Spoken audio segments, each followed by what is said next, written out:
Thế giới hôm nay xin chào các bạn. Trong thế giới phát triển, con người đã phát minh ra rất nhiều món đồ hiện đại, hữu ích cho cuộc sống. Bên cạnh đó cũng có những phát minh không hiểu nổi. Bạn có bao giờ thấy vòi nước như thế này chưa? Để xả nước cũng phải làm chị em đỏ mặt. Hãy cùng thế giới hôm nay khám phá những món đồ phát minh ối rồi ôi mà con người không nên tạo ra nhé.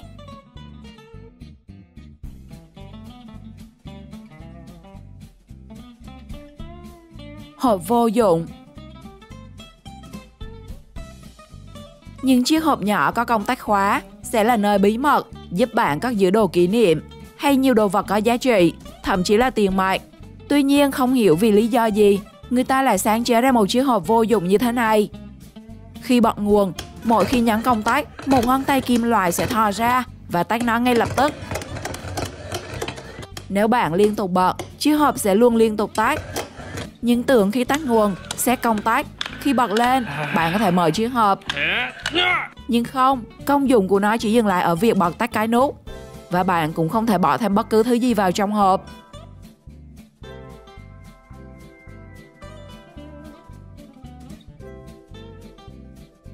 Xe lăn cho người khuyết tật. Với những người khuyết tật ở cả hai chân, xe lăn dường như là thiết bị hỗ trợ họ di chuyển một cách tốt nhất. Với một số gia đình có điều kiện, họ sẽ sử dụng những mẫu xe lăn có thêm động cơ và điều khiển, trong khi những người khác sử dụng tay để lăn bánh. Tuy nhiên, nếu phải di chuyển một đoạn dài, đôi tay rất dễ bị mỏi khi liên tục lăn bánh xe. Có lẽ vì thế mà anh chàng này đã thiết kế thêm một bàn đạp đơn giản, gắn liền với chiếc xe. Thông minh. Như vậy, những người ngồi trên xe có thể dùng lực chân để di chuyển thay vì dùng tay như trước.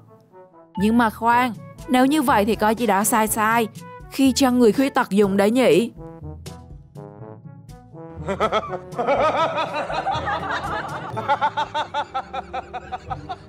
Toilet dành cho những người giết thời gian.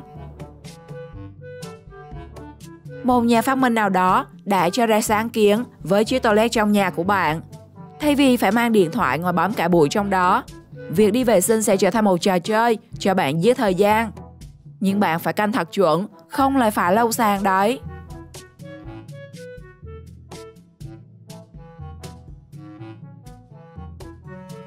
Đuôi robot. Trong quá trình phát triển, con người đã tiêu biến phần đuôi phía sau của mình và chỉ có những dị tật bẩm sinh mới được chẩn đoán là có đuôi. Tuy nhiên với công nghệ hiện nay, nhiều người đã và đang nghiên cứu để phát minh ra một chiếc đuôi nhân tạo cho con người. Họ cho rằng những chiếc đuôi này sẽ giúp thay đổi động lượng cơ thể, giúp mở rộng khả năng vận động một cách đáng kinh ngạc hơn. Chẳng hạn, nó có thể giúp người đeo lấy lại thăng bằng nhanh chóng khi bị ngã, để họ hồi phục và tránh bị ngã và tự làm mình bị thương. Tương tự như các động vật có đuôi, chẳng hạn như mèo, có thể sử dụng nó để kiểm soát trọng tâm của chúng theo thứ tự. Hiện nay trên thế giới, Mattel là một trong những công ty duy nhất sản xuất ra những chiếc đuôi robot, và bạn có thể đặt trước những chiếc đuôi theo sở thích của mình. Công ty này sẵn sàng hỗ trợ người mua để cho ra những sản phẩm hài lòng nhất.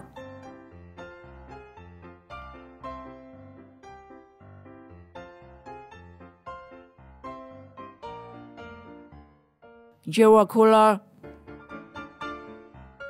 Bạn đã từng bao giờ đi xe nhưng vẫn cảm thấy nóng dù máy lạnh vẫn đang chạy không? Jewel Cooler là một sản phẩm dẫn luồng gió, giúp bạn dễ dàng đưa gió đến những vùng đang nóng trên cơ thể. Ngay cả bên trong như anh chàng này cũng được.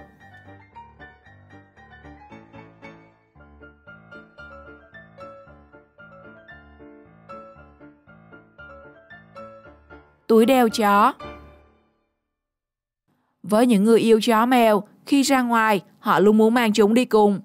Do đó mà rất nhiều nhà sản xuất đã cho ra các sản phẩm túi đeo, ba lô, giỏ xách, phục vụ nhu cầu. Nhưng chiếc giỏ của anh chàng này lại khá lạ. Thay vì tay xách anh mang mấy chiếc túi, thì chiếc giỏ của anh ta được tích hợp luôn vào quần. Thế này thì đỡ nhọc công xách, nhưng nó cứ dị dị thế nào ấy các bạn. Chẳng may thú cưng hơi nặng, khiến chiếc quần tuột giữa đường thì chẳng có cái lỗ nào để trốn mất.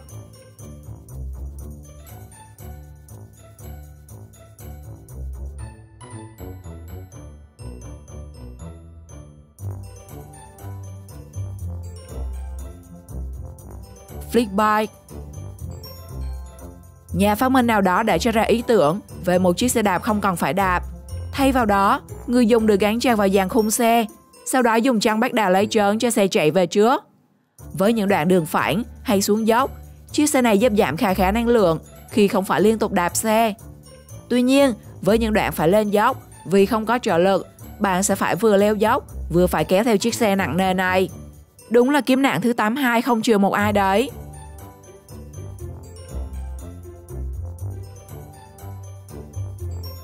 Máy rót bia rượu.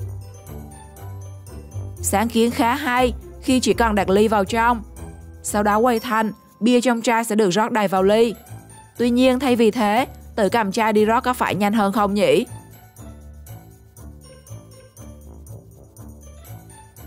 Hawaii chair. Rất nhiều năm về trước, có một sản phẩm đã từng làm mưa làm gió, quảng cáo rầm rộ trên các phương tiện quảng cáo nước ngoài. Chính là chiếc ghế Hawaii này. Nó được giới thiệu là sẽ giúp bạn có một cơ thể tuyệt vời, vòng eo săn chắc, ngay cả khi bạn không có thời gian tập luyện. Với chuyển động xoay tròn, cơ thể bạn sẽ liên tục vận động, tạo ra sự tiêu hao calo trong người, thay vì chỉ ngồi ù lì trong văn phòng như tình trạng hiện nay. Thế nhưng khi mua về, nếu không biết điều khiển, bạn hoàn toàn có thể biến mình thành trò cười nếu vô tình chỉnh máy quá nhanh. Và bạn cũng chưa chắc có thể vừa làm, vừa tập như quảng cáo. Theo bạn, liệu chiếc ghế này có thực sự hiệu quả như lời đồn? Chia sẻ cho mọi người biết trong phần bình luận nhé!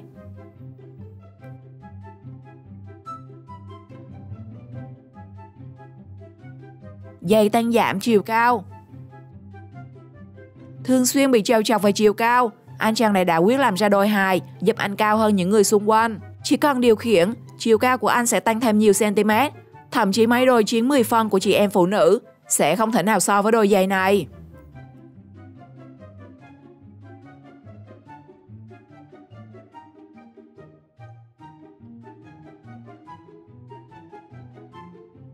Kê nước. Bạn ngại để những ly nước lạnh lên trên ghế vì sợ bị ướt. Đừng lo, đã có phát minh kê nước đỉnh cao này hỗ trợ bạn. Thay vì kê nước thì anh chỉ cần bắt chéo chân, đeo chiếc vòng này vào và bạn đã có ngay kệ để nước. Cơ mà nghiêm cấm hành vi bỏ chân xuống, kéo ly nước chưa được uống đã đem cúng thổ địa hết rồi.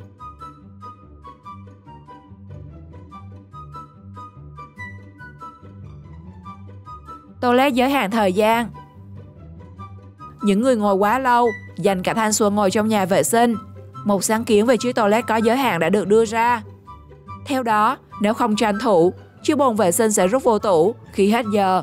Mặc cả bạn đã dùng xong hay chưa? Và phải vài phút sau mới trả bồn trở lại.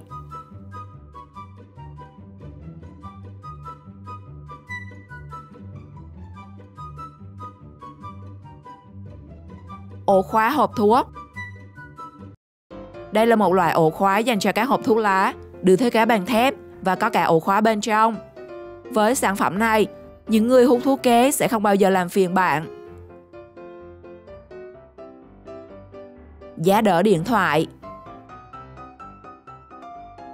Để biến chiếc điện thoại thành một chiếc tivi cỡ nhỏ, cô nàng này đã mua một chiếc giá đỡ điện thoại hình tivi. Được làm bằng nhựa khá đẹp mắt, nó còn được tích hợp cả khăn giấy, như thể coi phim, nếu có khóc cũng có sẵn khăn mà dùng.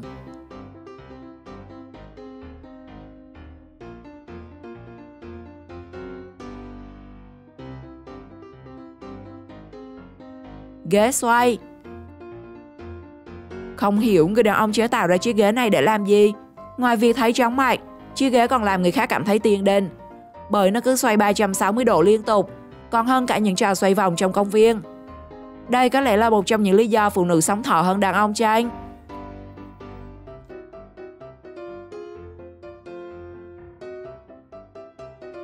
Máy đúc bánh.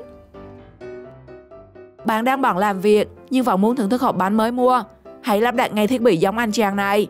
Theo đó, với cơ chế hoạt động của mình, chỉ cần bạn nghiêng đầu kéo dây, chiếc ống hút sẽ đưa vào hộp bánh, sau đó hút giữ lấy. Và bạn có thể dễ dàng ăn nó mà không cần đụng hay làm bận tay. Thế nhưng bánh to thì dễ hút, còn bánh nhỏ hay vụn thì sao nhỉ?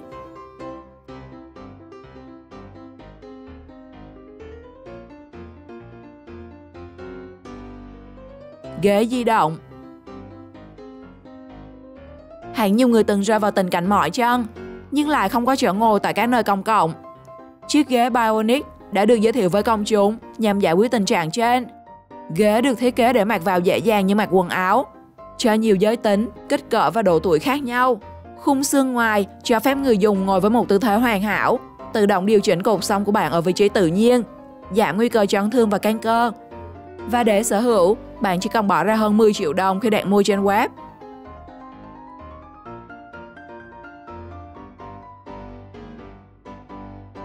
Ghế tự chạy. Thay vì mua xe, anh chàng này lại sử dụng một chiếc ghế để lên một bánh xe tự động và cứ thể lao vun vút về phía trước. Nhiều người tin rằng thanh niên này hẳn đến từ tương lai, nên mới có thể đưa ra một phát minh táo bạo đến như vậy.